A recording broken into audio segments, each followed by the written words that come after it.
Mateo capítulo 24.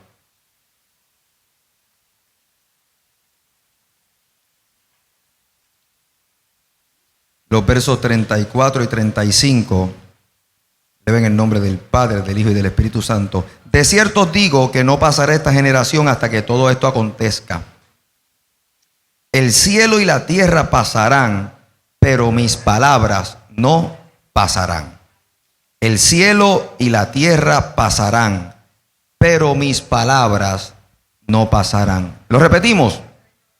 El cielo y la tierra pasarán, pero mis palabras no pasarán. Espíritu Santo de Dios, que te entronas en esta tu casa, en este aposento, ministranos esta palabra con poder, con autoridad. Siémbrale nuestro pensamiento para que allí sea acogida, atesorada y rinda fruto, que podamos vivir por ellas, porque tu palabra es bendición, que podamos recordar que tu palabra es una, que es permanente, que trasciende generaciones, que tu palabra es buena, que tu palabra es justa, que tu palabra vivifica, que tu palabra es poder, que tu palabra es refrigerio a nuestros huesos, que tu palabra es deleite para aquel y aquella quienes creen, que tu palabra es poder de Dios, que tu palabra se encarne en Jesucristo, que la ministre el Espíritu Santo para sanidad nuestra. Que tu palabra, Señor, nos redime y nos restaura. Entonces, Señor, siembra esta palabra para nosotros poderla testificar con gozo cuando salgamos de estas paredes, allí donde estemos en nuestra vida cotidiana. Para gloria de Jesucristo, en el nombre del cual decimos amén, amén, amén. Oiga, nos seguimos encontrando y seguimos con gozo poder estar más cerca. Y qué bueno que tenemos también a Jesús Santa con nosotros acá, qué bueno. Estuvimos orando por su hija, que ya está mejor, asumo que está en la casa. Gloria al Señor. Estuvimos orando por Bianca, que fue operada recientemente. La vi bien delicadita y bien frágil, con mucho dolor, pero por lo menos los doctores están diciendo que la operación fue un éxito. Ya está caminando. Gloria al Señor, ya está caminando muy bien. Gloria a Dios por eso. Y si gozo nos dio eso, gozo más tremendo a mí me dio ver a Jesús. Jesús estuvo en sus entrenamientos y las cosas que él tiene que hacer de la milicia. Pero allí donde estuvo, en uno de los estados, me envió una foto y me envió un comentario porque iban a hacer unos bautismos de militares y civiles. Y el ayudante de la capellana era nuestro hermano Jesús Santa. Que significa que allí donde está sigue dando testimonio del Dios del cielo y de la tierra que una vez conoció. No es la primera vez, ¿sabe? Desde que siempre que está lejos siempre nos envía testimonio de que allí donde está reunido la congregación de los santos, no importa el contexto, no importa la distancia, no importa el lugar, allí Jesús está adorando a su Dios. Así que qué bueno. Gloria a Dios por eso.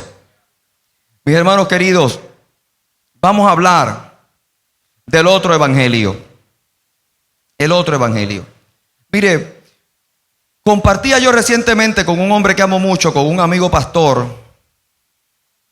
y él me comentaba de una preocupación por 2 sueños consecutivos que tuvo, y me pedía mi opinión con respecto a esa experiencia. 2 sueños relacionados a la palabra, y 2 sueños que para él fueron muy inquietantes, tanto como le mencioné, que estuvimos comunicándonos. Y yo le di mi impresión. Y si bien es cierto que no somos expertos en interpretación de sueños, ni estamos para eso, la interpretación de algún sueño puede tener algunas vertientes, y yo quise compartir con él dos. A veces los sueños no son otra cosa que la expresión del subconsciente. Es aquellas cosas que nos preocupan, que en el momento de la noche y la quietud, el cuerpo de alguna manera las reinterpreta fuera de tiempo y espacio y las trae nuevamente a nivel consciente. Y por eso entonces nos acordamos de cosas, porque pasan del nivel subconsciente al consciente. Así que hay una explicación psicológica para que nosotros podamos soñar de tal o cual cosa que nos esté preocupando. La otra interpretación, yo le decía que era una de carácter teológico y espiritual. Y es la siguiente, que yo estoy convencido de que en ocasiones, Dios utiliza los sueños como una inquietud del Espíritu Santo para percibirnos y ponernos manos a la obra. O quizás a veces para acallar nuestra alma. A veces es por medio de los sueños donde nosotros reconciliamos nuestros sentimientos y emociones y quedamos reconciliados y estamos en paz. Pues ¿quién quita que esa expresión del sueño, esa expresión del soñar, no sea una manifestación de Dios para que nosotros podamos estar resueltos, resolutos y en paz con nosotros mismos y nuestras circunstancias?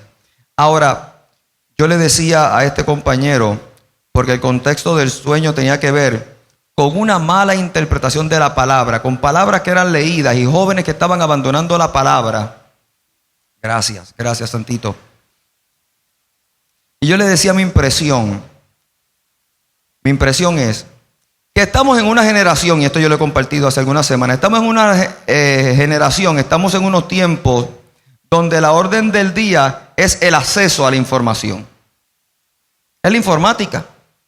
Ahora usted puede estar hablando con una persona, usted puede decirle un testimonio, usted puede contar algo y de inmediato está la persona en Google buscando a ver si lo que usted está diciendo tiene algo de razón o querer constatar eso que usted está contando ahí mismo de inmediato. Hay mucho acceso a la información. De hecho, mi hijo, Liam Michael, tiene más información y más acceso a la información de lo que yo tuve en algún momento. Y nuestros muchachos están más expuestos que nosotros mismos y tienen más información, saben más de algunas cosas que nosotros mismos. Entonces estamos en un tiempo donde la comunicación es la orden del día. Mire, había que ver en María, que todos nos quedamos incomunicados, que el ejercicio del día era buscar donde hubiese algún spot para tener wifi.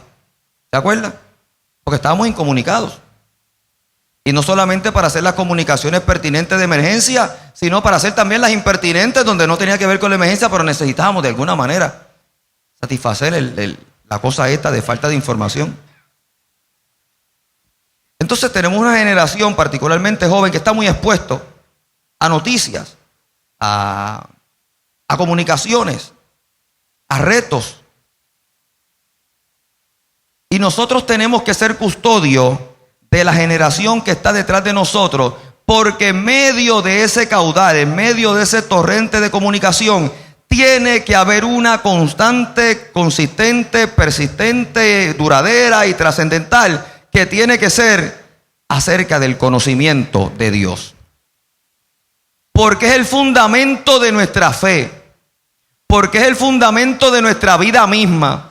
Y tenemos que anclar nuestra fe en el fundamento de la palabra, donde aun cuando cambiasen los tiempos, aun cuando cambien las modas, aun cuando cambie la forma de vivir del ser humano, el Dios del cielo y de la tierra y creador del universo sigue siendo el mismo, que no cambia. Y por eso esta palabra, cuando el pueblo judío comenzó a ver que los tiempos estaban cambiando, el escritor del evangelio tiene a bien decir: sí, y el cielo y la tierra pasarán, muchas cosas podrán acontecer, pero lo que haya dicho el Señor prevalecerá.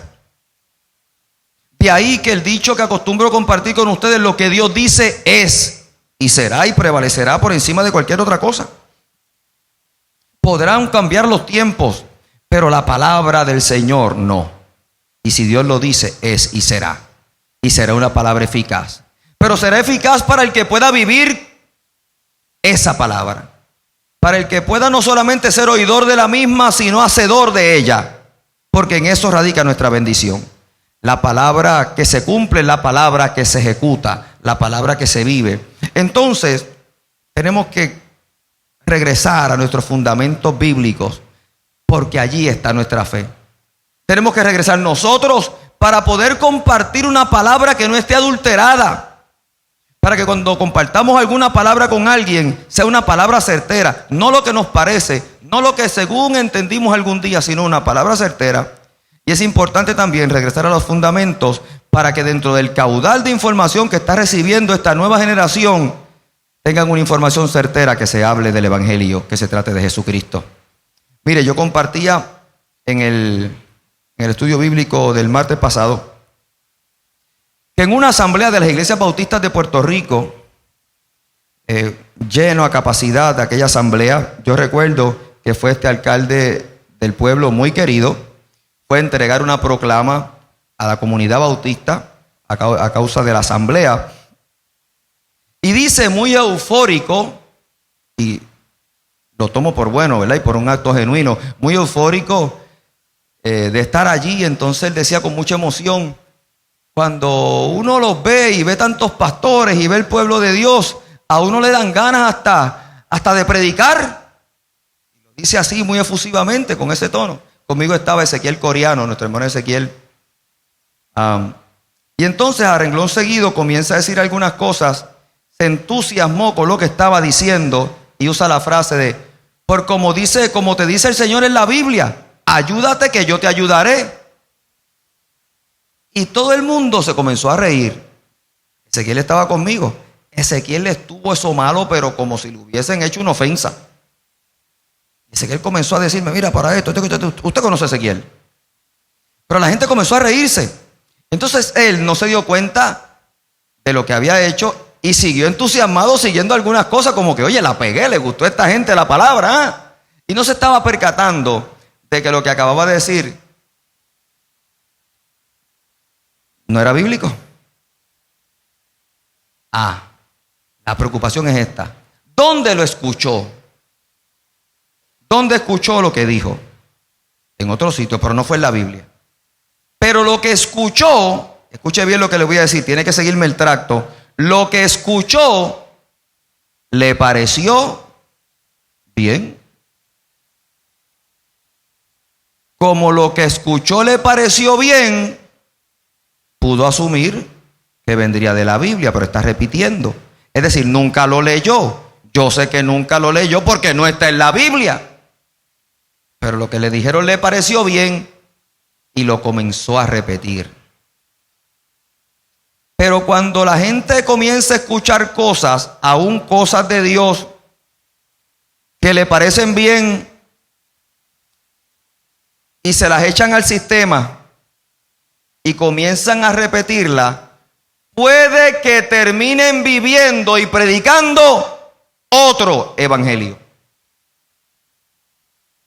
que no es el evangelio de Jesucristo, que no es la palabra de Dios, sino otro evangelio, por bien que te parezca. Porque ante la ayúdate que yo te ayudaré, yo le pongo una palabra que sí está en la Biblia, que dice, todo lo puedo en Cristo que me fortalece. Y esa no tiene que ver con mis fuerzas, tiene que ver con las de aquel que me salvó, Jesucristo el Señor. Eso sí lo dice en la Biblia. Y con esto, para traer a la atención de que puede que terminemos repitiendo y viviendo otro evangelio que no sea el evangelio de Jesucristo. Leí hace algún tiempo en un post de alguien que no recuerdo el nombre, pero decía lo siguiente, es un predicador, decía lo siguiente: si tu vida no está fundamentada en las Escrituras, serás esclavo de cualquier cosa que te suene bien. Si tu vida no está fundamentada en las Escrituras, serás esclavo de cualquier cosa que te suene bien. ¿Y sabe qué? Lo anoté porque me impactó, porque es cierto. Si no tenemos las Escrituras del Señor como fundamento de nuestra vida, puede que terminemos viviendo por cosas que nos suenen bien, pero es otro evangelio. Se parece, pero no es lo mismo. Se parece, pero no es igual.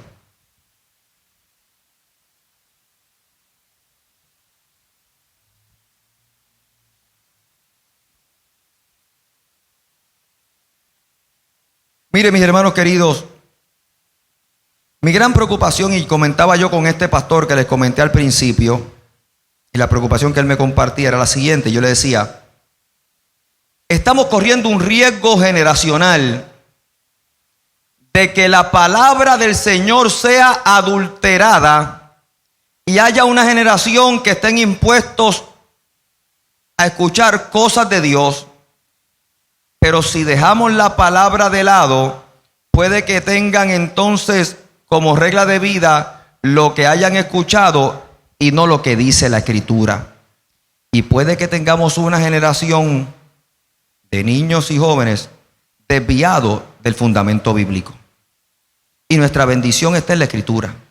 Nuestra bendición está en la palabra. Y le comentaba yo entonces a aquel pastor: yo sé que tú eres un hombre que te gusta la palabra. Yo sé que tú eres un hombre celoso de la palabra. Quizás por la inquietud del espíritu o la manifestación del subconsciente tiene que ver para que la atiendas. Te está causando preocupación. Y la forma de atenderla es denunciándola. ¿Y sabe qué? Yo me convencí, y nosotros estamos acá trabajando los pastores para a partir de agosto poder comenzar, y ya que vamos a estar más cerca, poder tener una experiencia de acercamiento familiar donde comencemos a compartir fundamentos bíblicos familiares, reencontrarnos aquí, estar cada vez más cerca con una actividad que aglutine a toda la familia, donde podamos regresar a lo básico, back to basic, a los fundamentos bíblicos. Porque ¿sabe qué? Nuestros hijos se van para la escuela, nuestros hijos se van para la universidad, nuestros hijos se van de la casa, pero es el tiempo de sembrar la palabra que no cambia. La palabra que no cambia. Compartía yo con unos hermanos en algo que estamos haciendo para reestructurar una congregación. Y una de las personas me decía: pastor, ¿y qué podemos hacer con la amenaza de tantas doctrinas, con tantas doctrinas de libertinaje que están amenazando la iglesia? Y yo le decía: ¿sabes qué?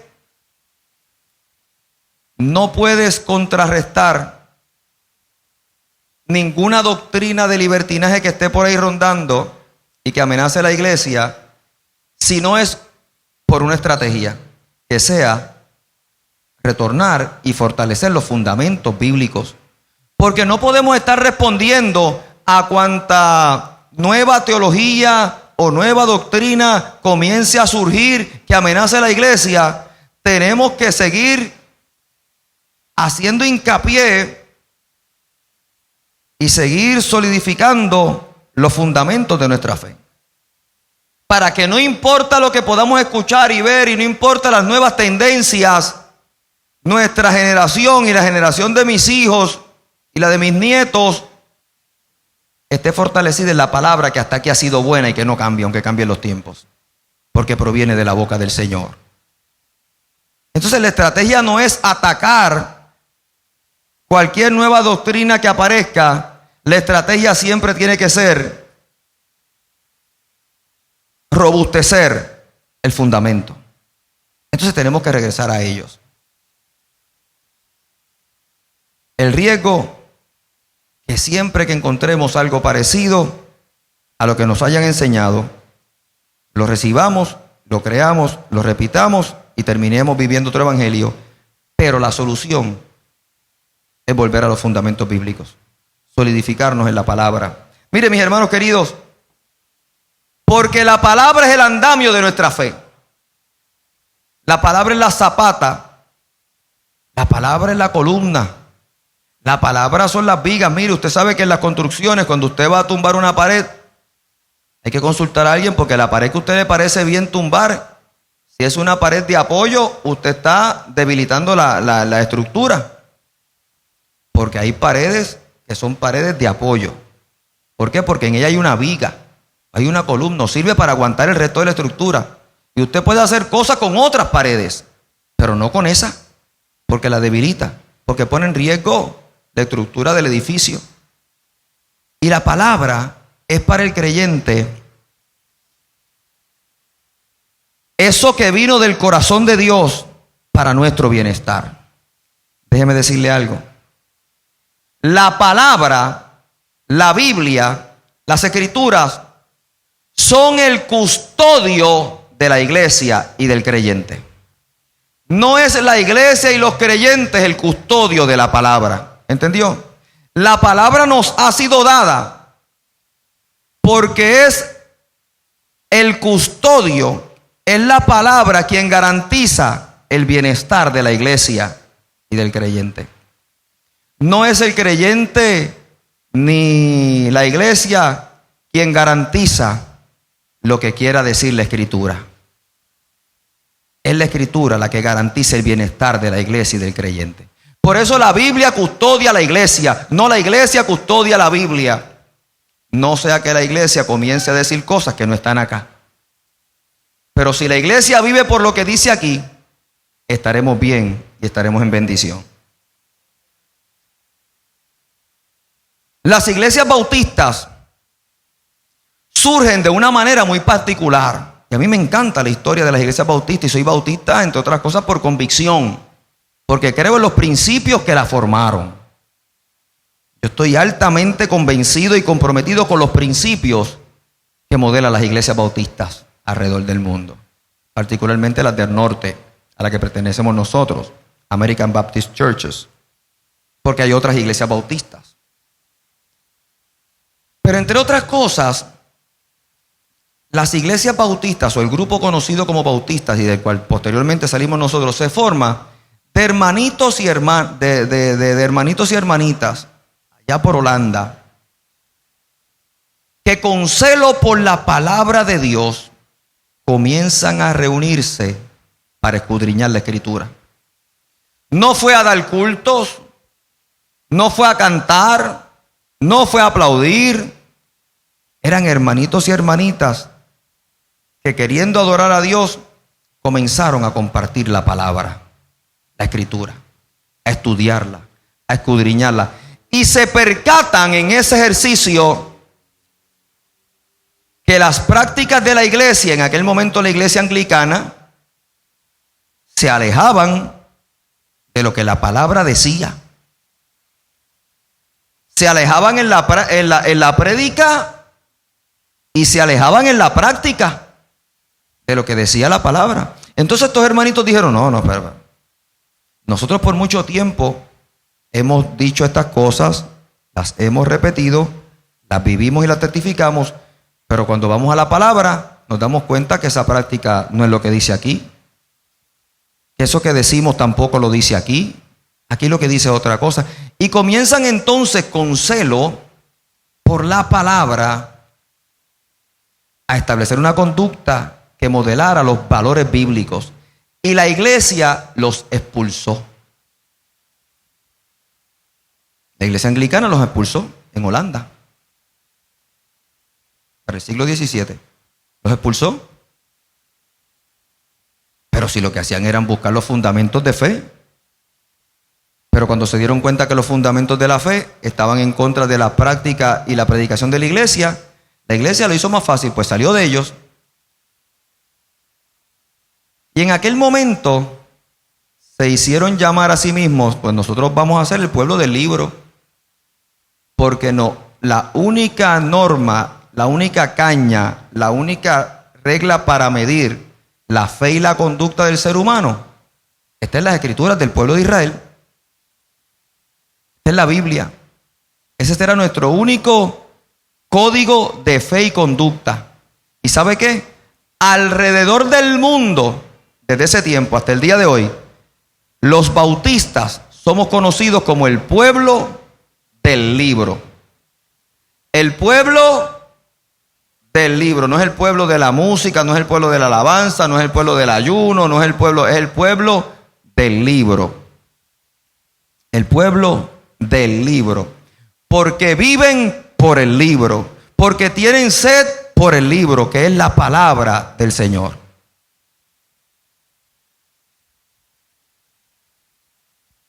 Y nosotros tenemos que retornar al libro, porque en él radica la bendición de nuestra generación, la bendición de nuestra casa, la bendición de la iglesia, la bendición de mi familia, la bendición de tu matrimonio, la bendición de tus hijos, la bendición de los hijos de tus hijos. ¿Cuántos quieren eso? Eso está en la palabra. Hay que retornar a la palabra. A la palabra. Y sabe que nosotros, para el pueblo de Dios, el libro es como la Constitución. ¿Usted sabe qué? La Constitución de un país, particularmente la que nosotros conocemos, la Constitución de Estados Unidos o de Puerto Rico, es la ley máxima. Esa ley lo que tiene son unos preceptos generales, pero fundamentales para garantizar el orden y el bienestar social. Para garantizar el orden civil, es decir, dónde terminan los derechos de Ana, dónde comienzan los míos. Yo no puedo atropellar a Ana, Diana me puede atropellar a mí. Es la garantía de los derechos del individuo y el bienestar social. Que estemos bien. Garantizar un orden mínimo. Entonces la Constitución es la ley máxima. La Constitución generalmente no se cambia, y para hacer cambios constitucionales hay que hacer una consulta al pueblo, porque así de importante y vital es la Constitución para los constituyentes de ese pueblo. Por debajo de la Constitución pueden haber otras leyes. Están las leyes, están los reglamentos y ordenanzas. Está la Constitución del país, y los legisladores pueden hacer leyes basados en esos preceptos constitucionales. Por debajo de esas leyes se pueden hacer reglamentos para viabilizar esa ley y cómo se ejecuta acá en la gente de a pie. Y pueden haber ordenanzas. Por eso usted escucha, es una ordenanza municipal, porque está por debajo del reglamento, de la ley y la Constitución. Pero ninguna ley, ninguna ordenanza, ni ningún reglamento puede ir en contra de la que está arriba. Ninguna ley puede ir en contra de un principio constitucional, ningún reglamento puede ir en contra de una ley, ni ninguna ordenanza puede ir en contra de un reglamento. No puede ir en contra de la ley que está más arriba. Porque no se puede trastocar la garantía constitucional del individuo. Ese es el precepto. Es decir, no se pueden hacer leyes a lo loco. ¿Y sabe qué? Cada vez que los senadores y legisladores, que la vez que el legislador se sienta para traer alguna ley, tiene que hacer un ejercicio de interpretación constitucional. El ejercicio radica en esta ley, en qué derecho se fundamenta, que no viole otras disposiciones. Podemos hacer esta ley, la podemos estirar hasta aquí, o tiene que ser tan rígida como este principio. Así que hay un estudio de la Constitución para hacer una ley, porque no puede ir en contra de ningún otro principio constitucional. Eso es interpretación legislativa. Hay que interpretar la ley. De hecho, cuando usted va a un juicio, cuando se establece jurisprudencia y usted va a donde un juez y el juez dictamina sentencia, tiene que ser en la mejor interpretación de la ley que está examinando. Tiene que ser acorde con la ley y puede ser tan flexible o tan rígido como entienda en su interpretación de la ley que está aplicando. Pero escuche esto que voy a decir. No importa cuán creativo se pueda poner el legislador o el juez en su interpretación, no importa cuán creativos se puedan poner, no puede la interpretación cambiar la esencia del principio constitucional. No se puede, punto y se acabó. No se puede. Por eso es que usted escucha que hay a veces, que hay momentos donde dice, es que esa ley es anticonstitucional, porque viola un principio de la Constitución. Hay que revisarla. ¿Sabe qué? Igual la palabra. La palabra para nosotros es el testimonio del Dios del cielo y de la tierra, y es la palabra, la Escritura encierra la palabra del Señor para el creyente. Y por mucha creatividad que pueda tener el pastor o la academia en la exégesis bíblica, en la interpretación de la palabra y en la hermenéutica como parte de la aplicación de la misma y contextualización de la misma, por muy creativos que podamos ser en la interpretación de las Escrituras, no podemos violentar con una interpretación algún principio bíblico que sea taxativo. No se puede. No se puede. Y a veces los exégetas, los pastores, la academia, nos seducimos tanto,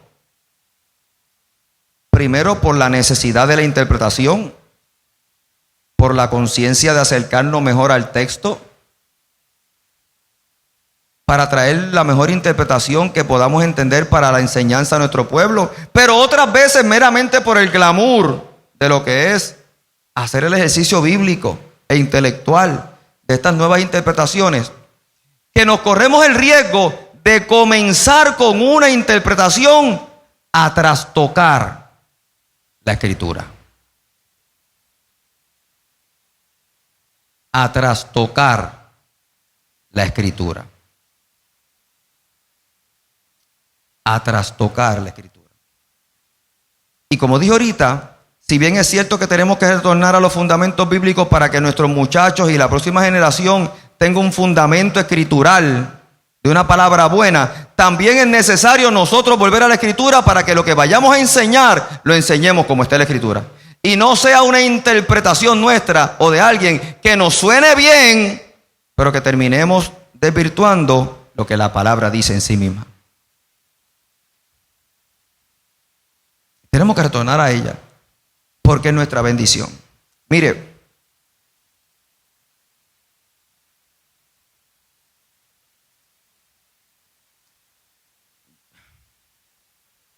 yo tengo grandes temores con lo siguiente.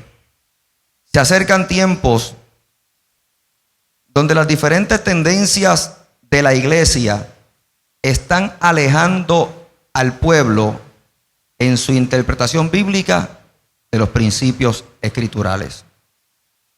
Y hay cosas que yo estoy escuchando que las podemos trabajar con más tiempo en los estudios bíblicos, que a mí me están dando terror. Porque ninguna interpretación, por inteligente que parezca ser, puede ir en contra de lo que la palabra haya dicho. Donde la palabra haya dicho que es pecado, es y será pecado siempre. Nos guste a nosotros o no, la interpretemos distinto o no.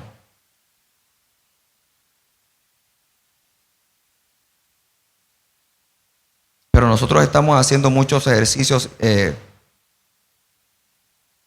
interpretación para ponerle cosas en la boca a Dios como si Dios hubiera dicho cuando Dios nunca lo dijo.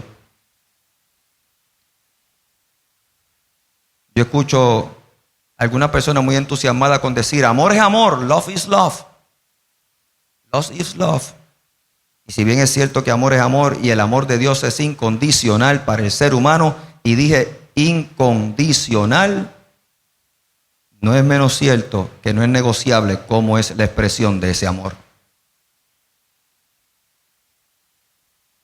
Y ninguna interpretación nuestra de lo que es el amor podrá ir por encima de la palabra del Señor, de lo que ha dicho que el amor es y cómo se manifiesta.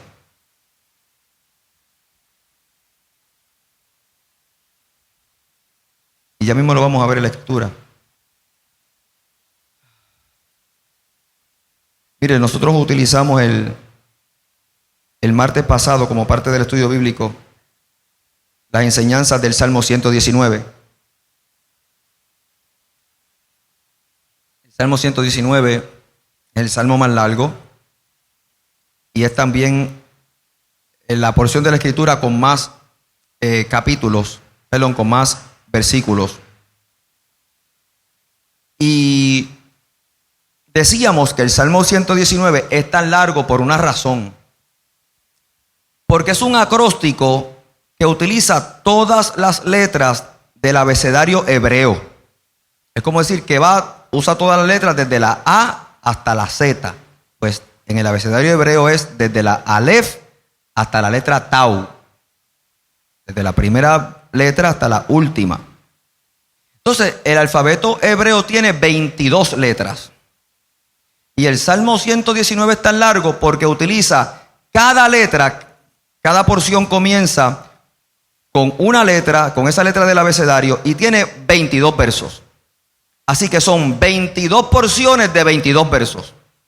Eso tiene un propósito. Y es para que esa palabra fuese aprendida. Y yo recordaba en el estudio bíblico que es como cuando nosotros nos enseñaban con la cartilla fonética. ¿Se acuerda de eso? Liam, ¿tú sabes lo que es la cartilla fonética? Abuela, ¿tú sabes lo que es la cartilla fonética? Milier, ¿tú sabes lo que es la cartilla fonética? Mamá, ¿tú sabes lo que es la cartilla fonética? ¿Cuál es el nombre de tu nieto? Arnaldo, ¿tú sabes lo que es la cartilla fonética? Abuela, ¿tú sabes lo que es la cartilla fonética? Kevin, ¿tú sabes lo que es la cartilla fonética? Mira, Kevin sabe.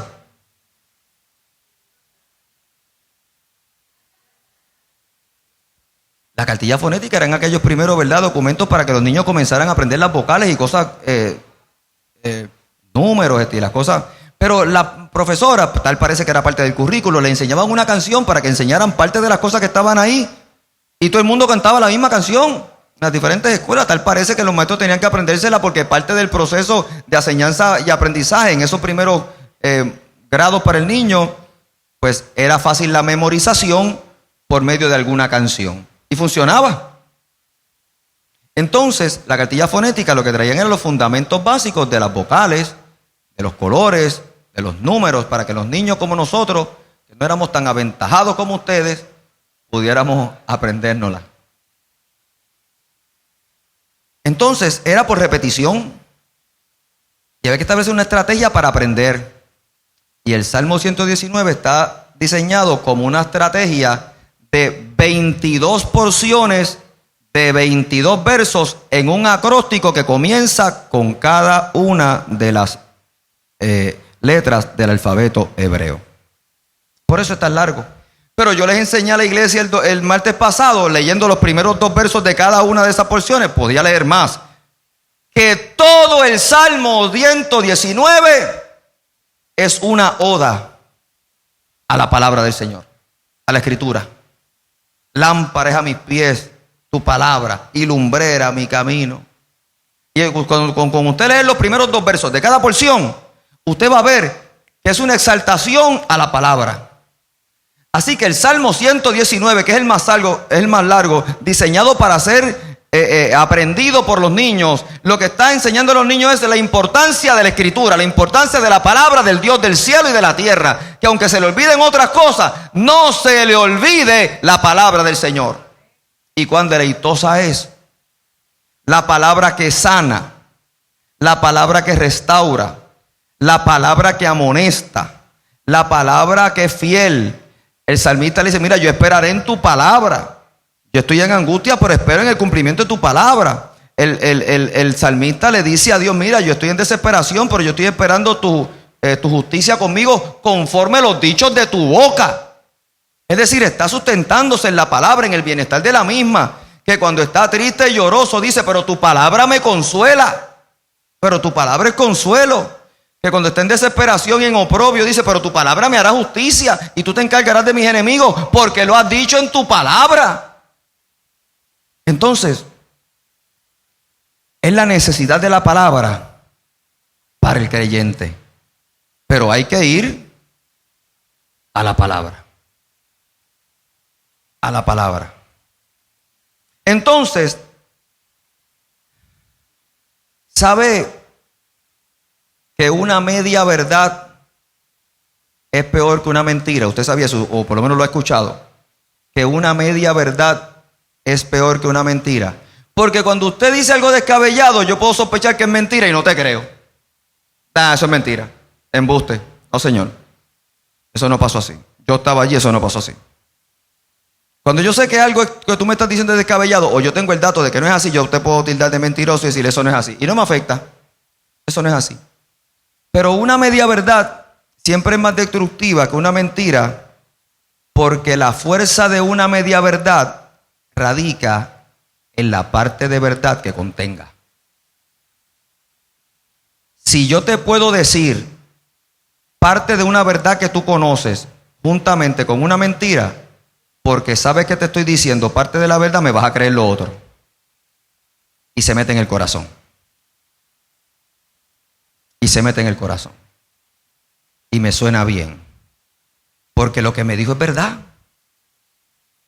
No. Parte de lo que me dijo es cierto. Yo asumí que el resto era verdad. Y aunque nos impacta, decimos, que es verdad lo que me dijo. Entonces, ¿sabe qué?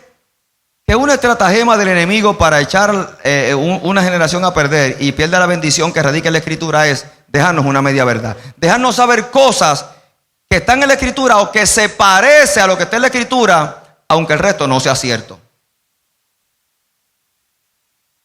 Dios nos ayuda. Dios nos ayuda. En momentos de prueba, Dios nos ayuda. ¿Sí? No dice la palabra en alguna ocasión, esfuérzate, sé valiente. No dice del esfuerzo propio. No dice eso. ¿Verdad que sí? Pero ¿dónde dice ayúdate que yo te ayudaré? porque es una media verdad cargada con una porción que no es cierta. Pero si la doy por cierta y comienzo a vivirla y a repetirla, puede que esté viviendo otro evangelio. Otro evangelio.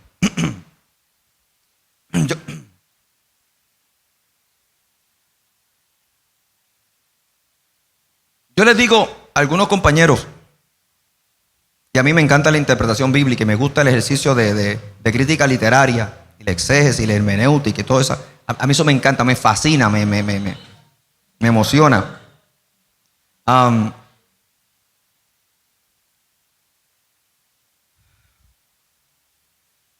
Y yo le decía, podemos hacer todas las interpretaciones bíblicas que queramos hacer. Pero si la interpretación bíblica que podamos compartir no se ajusta a lo que dice aquí, entonces no somos bautistas, porque dejamos de ser el pueblo de este libro. No es que somos el pueblo de la interpretación, somos el pueblo del libro, del único libro. Y dos, peor aún, dejamos de ser buenos cristianos. Porque el cristiano vive por la escritura. La palabra lo primero que enseña cuando Jesús cuando fue a comenzar su ministerio, cuando Jesús comenzó a ministrar, cuando fue a comenzar su ministerio, que se retiró buscando guianza divina, buscando someter su cuerpo y su espíritu al Dios del cielo y de la tierra con tal de que Dios le ministrara y poder comenzar su ministerio. La primera tentación que tuvo fue: tú tienes hambre. ¿Y sabes qué? Ese señor tenía hambre, claro que sí. Y el diablo le deja saber: mira, pero es que tú puedes convertir las piedras en pan. ¿Cuál es la necesidad de estar pasando hambre? Y cuando usted comienza a ayunar, lo primero que el diablo comienza a decirle es: el diablo se le mete por el estómago a la gente. ¿Te gustó, Ana? Te vi ahí. El diablo se le mete a la gente por el estómago y te da una cosa. Entonces el estómago comienza a convencer al cerebro. Pero ¿y para qué tanta hambre? Te va a dar un vaído y el estómago le dice al cerebro: te va a dar un bajón de azúcar. Y ahí es donde Marinés rompe el ayuno. Ve cómo Dios ministra, mira. Que si antes de que te vaya le impones las manos, tú me oras por ella, por favor, ella necesita ayuda. El estómago comienza a hablarle al cerebro: te va a dar diabetes, te va a bajar el azúcar. Entonces comienzas a convencerte. Entonces luego que el cerebro está en contubernio con el estómago, que no es otra cosa que el físico con el pensamiento, comienzan entonces a negociar con el espíritu. Entonces tú comienzas con esta negociación. Pero si Dios no te va a quitar la salvación porque dejes de ayunar, o porque rompas el ayuno antes. Ay, Dios conoce tu corazón. Si total, si el ayuno que Dios quiere no es que tú te mates pasando hambre, es que lo ames en espíritu y en verdad. Entonces, el cuerpo y el pensamiento comienzan a negociar con el espíritu.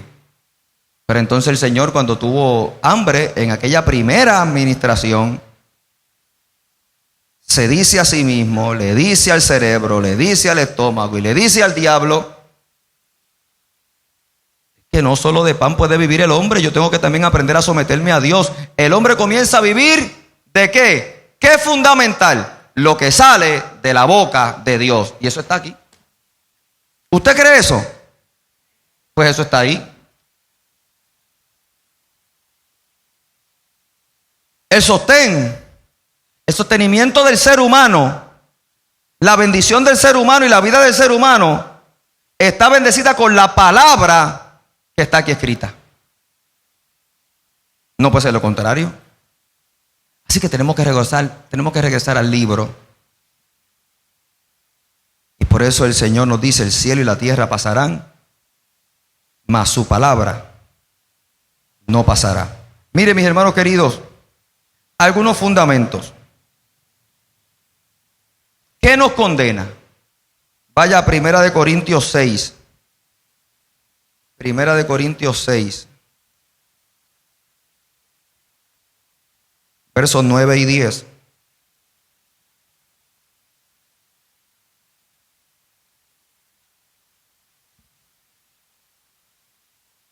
Primera de Corintios 6, versos 9 y 10.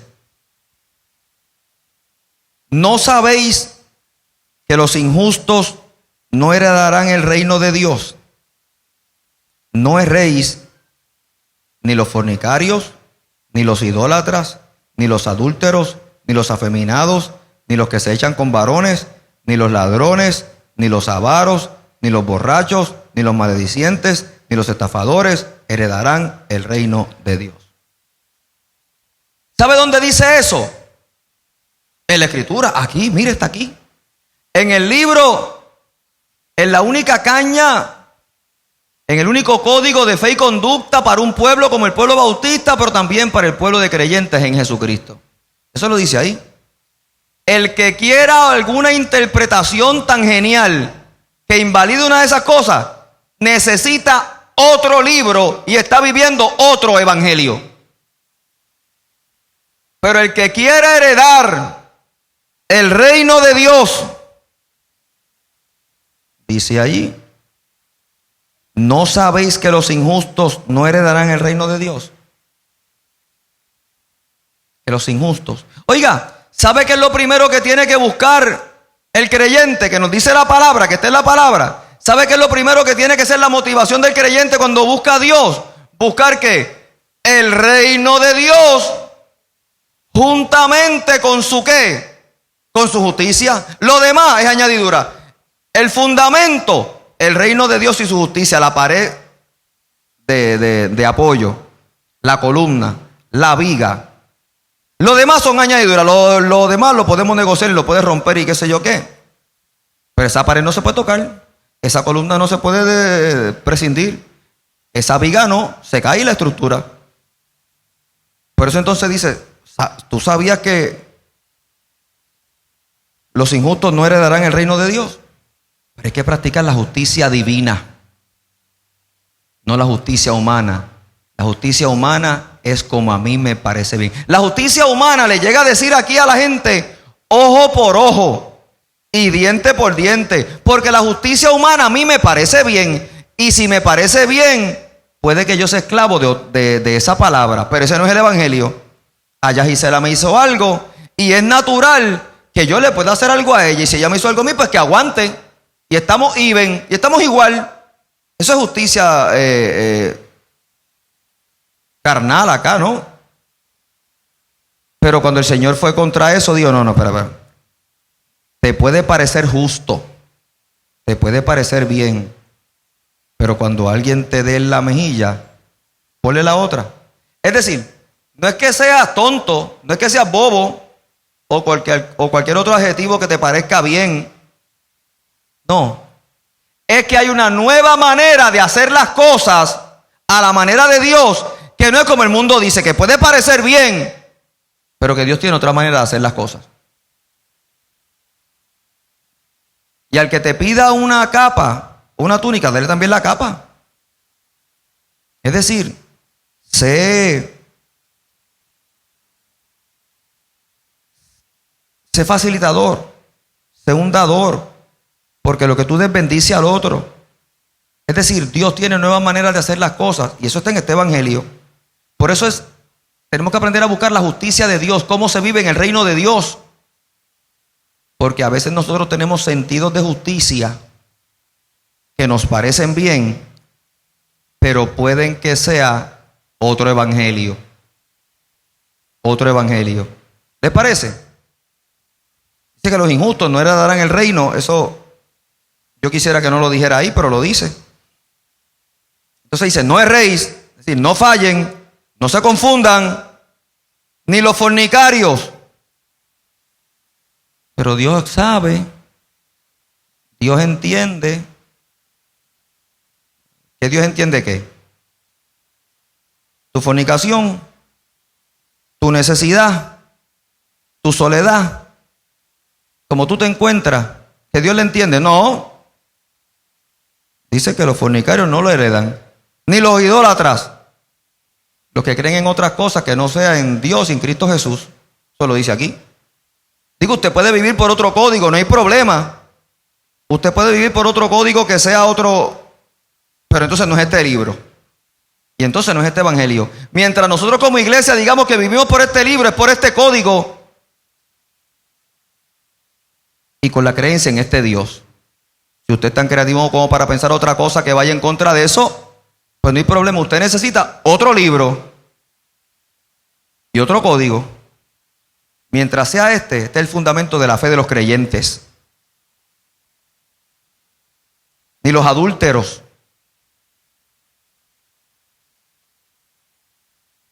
Usted puede pensar lo que usted quiera, de cómo usted quiere mucho a las mujeres o los hombres con quien usted está, pero es que aquí dice que los adúlteros no heredan. Ni los afeminados. Usted puede pensar cómo es su conducta y su vivencia sexual, pero espérese una cosa, lo que pasa es que Dios creó todo en un orden que sirve a sus propósitos, y si deja de servir a sus propósitos, no tiene que ver con gusto, tiene que ver con que no sirve el propósito de Dios. Y está bien, usted puede amar a quien usted quiera, eso no hay problema. Yo no tengo problema con que usted me convenza de que usted ama a quien usted ama y se va a la cama con quien usted quiera, eso es su derecho, eso no es problema, y usted sigue siendo mi amigo. Pero no es este libro, ni el mismo Dios, es otro libro y otro evangelio.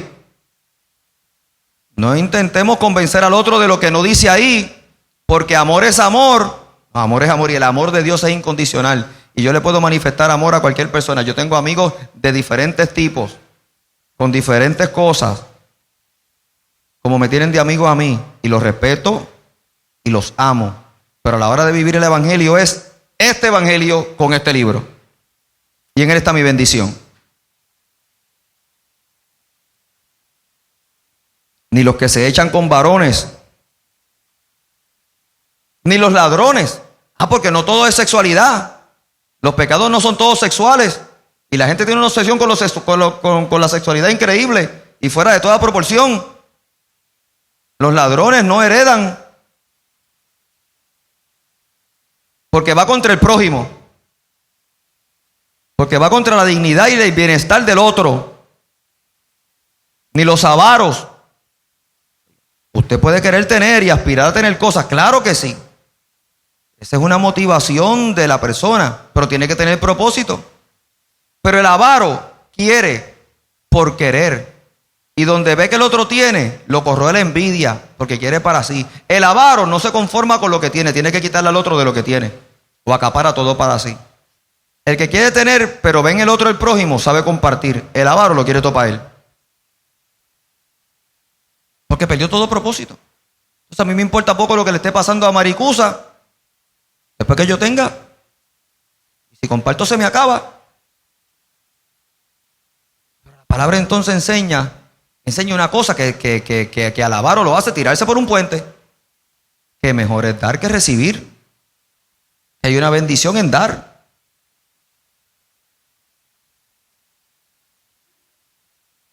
Ni los borrachos.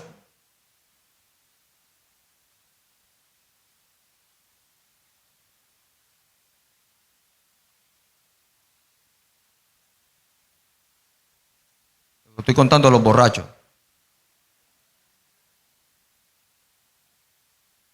No heredarán. Ni los maledicientes, ni los maldicientes.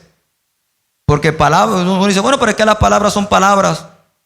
La palabra siempre será una palabra, porque lo que es en un contexto una palabra mala aquí no es una palabra mala en otro sitio. Lo que pasa es que cuando yo lo utilizo en el contexto para ir contra la dignidad del otro ser humano, entonces se convierte en una ofensa contra el otro.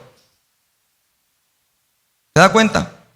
Tú la puedes decir donde tú quieras, pero entonces en el contexto donde tú vives, con el significado de esa palabra, cuando la utilizamos, entonces se convierte en un atropello directo contra el otro y la otra. Ni los estafadores tampoco heredarán el reino de los cielos. Pero escuche esto.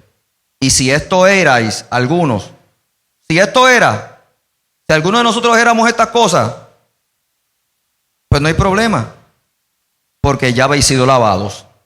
No hay problema que lo hayamos sido. Para eso vino Cristo Jesús. A mí me da gracia como cuando la gente critica a los que van a la iglesia. Y eso que va a la iglesia. El que critica al que va a la iglesia con su conducta es el que no está dispuesto a someter su vida a Jesucristo. Y le quiere buscar la falta al que esté en la iglesia. Entonces a mí me gusta esta analogía, que eso es como el que critica al que va al gimnasio porque está gordo, porque está fuera de forma o en forma de algo. El que va al gimnasio quiere trabajar con su estamina, con su cuerpo, con el templo del Espíritu Santo, pero como si los gimnasios fueran para la gente fit. No, es para el que busca mejorar su salud y bienestar físico. Pues bienvenido todo el que está como esté. Igual la iglesia. La iglesia se va a poner fit y va a quedar enteramente santificada cuando estemos en el cielo. Cuidado que tú no estés. Cuidado que tú no estés.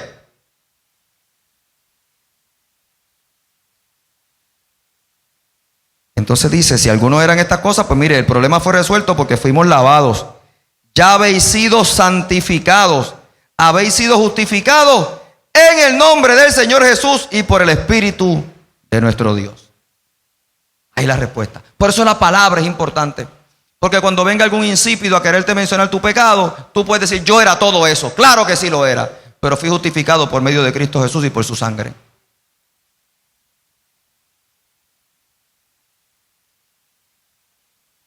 En Juan 14. No creo que te di Juan 14. En Juan 14, en el Evangelio de Juan, verso 14, capítulo 14, verso 6, dice una de las palabras más grandes que está en la Escritura. Jesús dijo, yo soy el camino y la verdad y la vida, y nadie viene al Padre sino por mí. Si tú tienes alguna otra opinión o tu interpretación te da permiso para encontrar un atajo, perfecto, pero no es este libro, ni es nuestro Dios. En nuestro libro de fe y conducta nos enseña, como un testimonio escritural de los primeros creyentes, después de haber conocido a Jesucristo, que Él es el camino, es la verdad y es la vida y es el único que nos da acceso al Padre. Jesucristo. No es que tú seas buena persona, no es lo mucho que tú sepas, no es cómo sea tu conducta, no es cómo sea tu moral, es que necesitas rendir tu vida a Jesucristo, lo pienses tú o no. Si tú crees que de otra manera, no hay problema conmigo, seguimos siendo amigos, nos seguimos queriendo igual. Pero no es este libro, y es otro evangelio lo que tú vives. Pero la salvación de nuestra alma está fundamentada sobre este evangelio, sobre esta palabra. Otra cosa es otra cosa.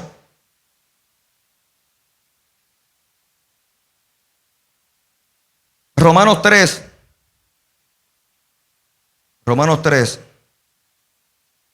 23 y 24.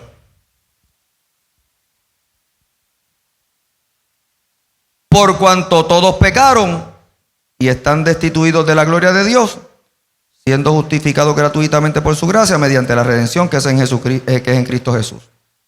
Todos pecaron. ¿Dónde están los pecadores? Salió, la subió y la bajó rápido. ¿Cómo es eso? Que no está convencida, que fue un poquito, pero ¿cómo es la cosa? Todos pecamos y fuimos destituidos de la gracia. Por eso el sacrificio está en Cristo Jesús. Porque ahora es por Cristo. Porque todos en nuestra naturaleza fuimos destituidos. Es por medio de Cristo Jesús. Si tú quieres creer otra cosa, derecho tienes. Pero eso es otro evangelio. Y no es la palabra de nuestro Señor. Si tu interpretación es tan amplia como para llegar a decir otra cosa, no es este evangelio. Por último, en Apocalipsis,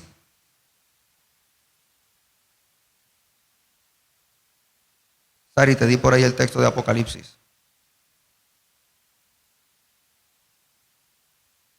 21:8.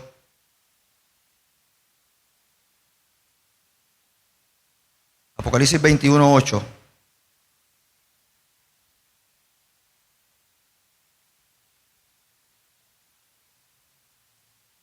Dice, entre otras cosas,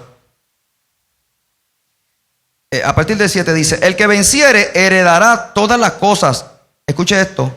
El que venciere heredará todas las cosas, y yo seré su Dios, y él será mi hijo. Pero los cobardes e incrédulos, los abominables y homicidas, los fornicarios y hechiceros, los idólatras y todos los mentirosos tendrán su parte en el lago que arde con fuego y azufre, que es la muerte segunda. Oiga, ¿sabe qué? Se van hasta los mentirosos, mire qué cosa. ¿Dónde están los mentirosos esta mañana? Quizá no me entendieron. ¿Dónde están los embusteros entonces? Esta gente no habla lengua, como que no me están entendiendo. Ahorita le dije lo de los pecadores y me dijeron que sí. Pero ninguno es mentiroso, mira qué cosa, Sari. Oiga. O sea, los mentirosos son los que están en el internet. Mire, yo les voy a preguntar por última vez antes que a mí me suba algo. ¿Dónde están los mentirosos? Los voy a contar ahora. A Marta, Santito. Sal y levanta las dos manos. Te voy a dar una oportunidad. Samari, Asterio, Lucelenia. Necesito el número de seguro social y el PIN de la tarjeta de ATH. De todos los mentirosos. A fin de cuentas, mis hermanos, oiga, porque nosotros hemos hecho un evangelio dentro del evangelio que es otro evangelio, pero no el evangelio de Jesucristo. Y nos salvamos con nuestro propio criterio. Y entonces uno dice, yo no soy nada de eso, pero eres embustero, mentiroso, pues también te fastidiaste. Eso lo dice aquí, Maricusa. Esta gente no entiende, quieren otro libro. Quieren la cartilla fonética. Entonces, hermano querido, entonces la palabra nos dice, pero bienaventurado el varón cuyo deleite está ¿en qué? En su ley, en su palabra. Y que tome esa palabra y medita en ella de noche y de día, porque le viene bien la palabra.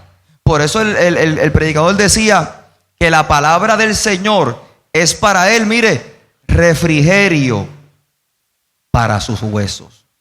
Entonces nosotros ahora queremos refrigerio para nuestros huesos y nos vamos a un spa y ponemos música y prendemos velas o nos tomamos 2 Xanax o una Valium o alguna cosa de esa para quedar, mire, en estado zen. Y las cosas pasan y usted no se da cuenta. Y estamos buscando cómo aliviar nuestra alma y ponemos aromaterapia, musicoterapia, qué sé yo, que ahora tantas cosas, porque estamos buscando ese espacio donde podamos tener paz interior. Entonces la palabra nos dice un remedio tan sencillo, que la palabra del Señor es refrigerio para nuestros huesos. Y yo creo que la palabra con un café mata el aroma con la música. La palabra del Señor con un cafecito al lado, y si incluye pan sería genial, está por encima que cualquier aromaterapia, que siempre es buena, invíteme para todas esas cosas, a mí me gustan, pero nunca es sustitutivo de la palabra. Es la palabra y bendición, pero hay que tener pasión por ella, porque la palabra guarda nuestros pasos. Lámpara es a mis pies tu palabra y lumbrera a mi camino. La palabra nos guarda. La palabra nos guarda. Y vivimos por ella. Y estamos bien. Y estamos en paz. Vamos a estar en pie por un momento. Y yo le estuve diciendo a la gente del estudio bíblico, y yo me quiero comprometer a una campaña que voy a diseñar ahora con la pastora. Como les dije, queremos tener una experiencia familiar después de agosto, cuando comiencen las clases, para volver a estar más cerca y poder estar aquí, poder que sea una experiencia para mí de volvernos a encontrar y recogernos nuevamente en el santuario, donde podamos estar tocando particularmente principios, fundamentos de fe, pero con todos los componentes familiares, que usted pueda venir con sus niños, con su esposa, con su esposo, y reavivemos y enfaticemos esos fundamentos. Seguramente le vamos a pedir la ayuda de todos los maestros de escuela bíblica nuestra. Pero yo le quiero pedir algo particular. Comprométase hoy a una cosa. Estamos en el tiempo de la informática, como bien dijimos al principio. Hay acceso de la palabra, hay acceso de toda cosa, en todo momento. Pero ¿qué tal si nos damos a la tarea de algo que es básico? A partir de agosto, una vez a la semana, tomar nuevamente el ejercicio de aprendernos un texto bíblico, de ir a la palabra, aprender un texto bíblico. Mire, yo tengo que hacerlo inclusive, yo estoy muy olvidadizo cada vez más y me gusta la palabra, pero ya tengo problemas con la memorización, y es que yo soy una persona muy práctica. muy práctica, y es que si no lo necesito, no lo he hecho al sistema. Pero no puede ser tan práctico de perder lo que es la memorización de la palabra. Porque en algún momento particular, para los exámenes, a ti te piden que te memorices información. Pues los exámenes tremendos de nuestra vida, la palabra siempre estará aquí y vendrá a nuestra memoria, porque a veces nuestra bendición depende de una palabra que salga del cielo, porque nos cuida. ¿Y qué tal si entonces, mire, cuánto tiempo te puede tomar en una semana abrir la Biblia y decidir, voy a aprenderme este texto? Pero no solo eso.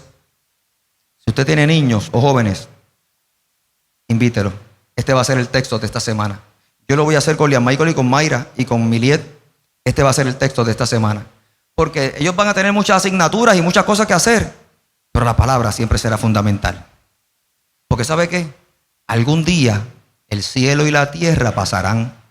Las matemáticas y las ciencias pasarán. Los trabajos se acabarán. Los títulos también. Los oficios también. Pero la salvación de nuestra alma dependerá de la palabra que permanece para siempre. ¿Quién dice amén a eso? Entonces yo a los de aquí invito también a los de allá que asumamos ese compromiso. Vamos a enseñárselo a los nuestros, pero vamos a aprenderlo nosotros. Tú podrás decir, pues ¿para qué?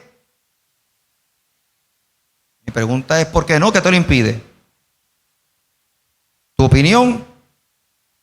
Esa es la invitación del Espíritu Santo a una palabra que bendice. En ella está nuestra bendición. No sea que terminemos siendo esclavos de cualquier cosa que nos parezca bien, repitiendo y viviendo cualquier otra cosa que nos parezca bien y viviendo otro evangelio. Señor y Salvador nuestro, alabamos y glorificamos tu nombre.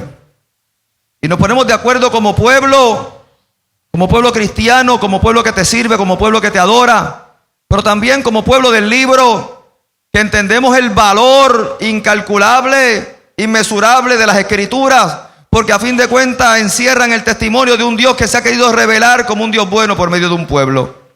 Un Dios de todos y para todos y en todos. El Dios de nuestra salvación por medio de Jesucristo. Y como respuesta de nuestro amor a tu amor por nosotros, haremos este compromiso de buscar nuestra bendición en la Escritura, de escudriñarla, de leerla, de al menos tener ese ejercicio de memorizar textos bíblicos semanalmente y dejárselos a los nuestros.